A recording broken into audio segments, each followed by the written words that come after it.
जमीन की रोजमर्रा की चिंताओं को यहीं छोड़ते हैं और निकलते हैं एक ऐसी विशाल यात्रा पर जो रियलिटी के बारे में हमारी सारी समझ को हिला कर रख देगी। ये एक ऐसी दुनिया का सफर है जहां आकार और दूरियां हमारी आम कल्पना से बिल्कुल बिल्कुल बाहर हैं। एक ऐसी जगह जिसे हम ब्रह्मांड कहते हैं। शुरुआत एक ऐसी सच्चाई से करते हैं जो दिमाग को सुन कर दे। रोशनी, जी हां, लाइट, जो इस पूरे ब्रह्मांड में सबसे तेज चलती है, लगभग 3 लाख किलोमीटर प्रति सेकंड की रफ्तार से। उस रोशनी को भी सिर्फ हमारी एक आकाशगंगा यानी मिल्की वे को एक छोर से दूसरे छोर तक पार करने में पूरे 1 लाख साल लग जाते हैं।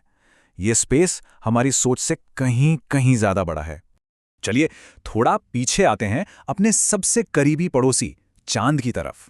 धरती और चांद के बीच का फासला लगभग 3,84,000 किलोमीटर है। सुनने में शायद आम लगे, पर अगर एक कार को बिल्कुल हाईवे की स्पीड पर लगातार चांद की तरफ चलाया जाए ना, तो बिना रुके वहां पहुंचने में ही कई महीने गुजर जाएंगे। और अब आती है पहली माइंड ब्लोइंग रियलिटी।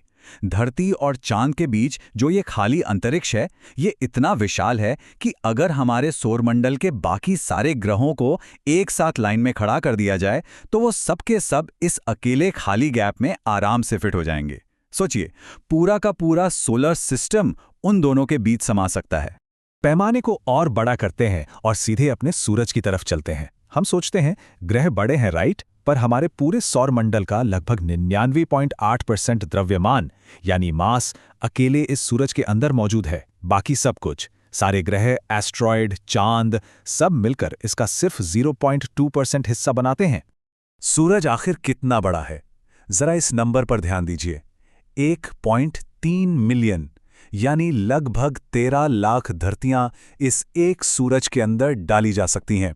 और ये एक भयानक गुनगुनाती हुई न्यूक्लियर भट्टी है जो हर एक सेकंड, जी हां, हर सेकंड 600 मिलियन टन हाइड्रोजन जलाकर ऐसी बेपनाह ऊर्जा पैदा कर रही है। इसका सीधा सा मतलब जानते हैं क्या है? रोशनी इतनी तेज चलने के बावजूद सूरज से निकलकर धरती तक आने में 8 मिनट का समय लेती है। अगर इस वक्त सूरज अचानक अंतरिक्ष से गायब हो जाए तो धरती पर हमें अगले 8 मिनट तक इस बात का पता भी नहीं चलेगा। हम उस बची हुई रोशनी में ही जीते रहेंगे। हमारा यह सौरमंडल अत्यधिक और अजीबोगरीब स्थितियों का घर है। शुक्र ग्रह पर इतनी गर्मी है जो लेड जैसी धातु को भी पिघला दे। मंगल ग्रह का एक ज्वालामुखी ओलंपस मॉन्स हमारे माउंट एवरेस्ट से पूरा 3 गुना बड़ा है। जुपिटर का वजन बाकी सारे ग्रहों को मिलाकर 2 गुना है। और नेपट्यून के उस ठंडे अंधेरे में 1 साल धरती के 165 सालों के बराबर होता है। और जब हम अपने सौरमंडल की चालदीवारी तोड़कर बाहर निकलते हैं तो सच्चाई किसी साइफाई कहानी से भी अजीब हो जाती है।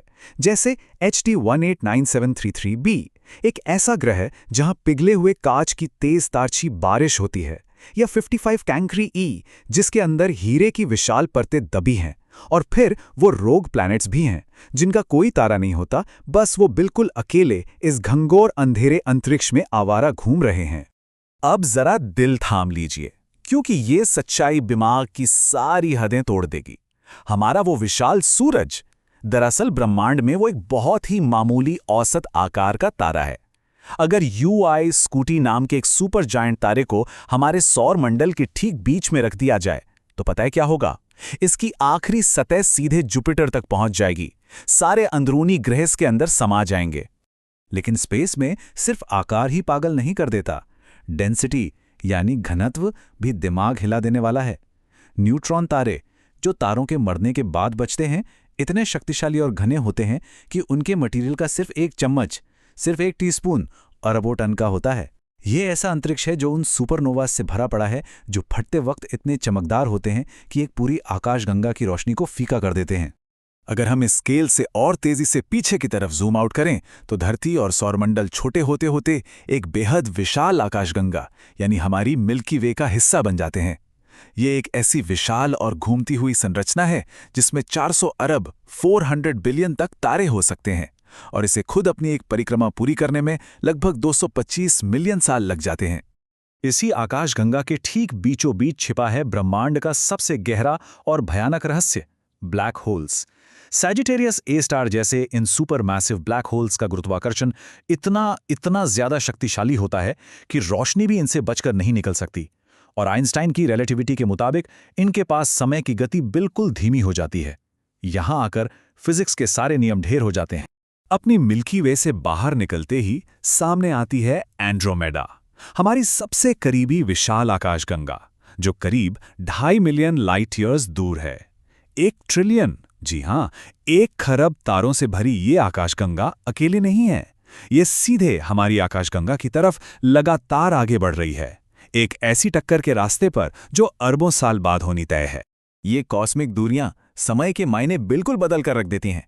आज रात जो रोशनी हम एंड्रोमेडा से आती हुई देखते हैं ना, उस रोशनी ने अपना सफर तब शुरू किया था जब इस धरती पर इंसानी सभ्यता का नामो निशान तक नहीं था। मतलब रात के आसमान को निहारना दरअसल टाइम ट्रैवल करना है। ये सीधे प्राचीन इतिहास के अंदर झांकने जैसा है।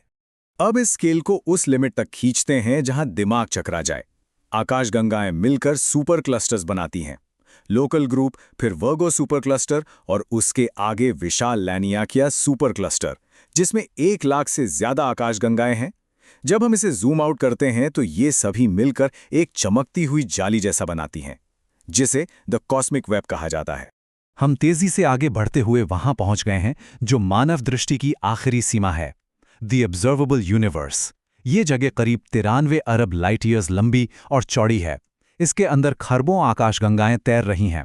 ब्रह्मांड के पैमाने इस मुकाम पर आकर इतने अजीब और विशाल हो जाते हैं कि इंसानी दिमाग सचमुच उसे प्रोसेस ही नहीं कर पाता। ये एक सिंपल सी तुलना जरा ध्यान से सुनिए। इस ऑब्जर्वेबल यूनिवर्स में शायद इतने ज्यादा तारे मौजूद हैं जितने इस पूरी धरती के सारे समुद्री तटों पर मौजूद रेत के छोटे छोटे कण भी नहीं होंगे। रेत के हर कण से ज्यादा तारों का वजूद। ये एक ऐसी सच्चाई है जो अंदर तक झकझोर कर रख देती है। ऐसे विशाल स्केल को देखने के बाद एक डीप दार्शनिक नजरिया सामने आता है जिसे कहते हैं द कॉस्मिक पर्सपेक्टिव। इतनी विशालता के आगे हमारी वो रोजमर्रा की चिंता, वो पैसा, वो स्टेटस, वो झगड़े, आखिर इनकी क्या औकात रह जाती है?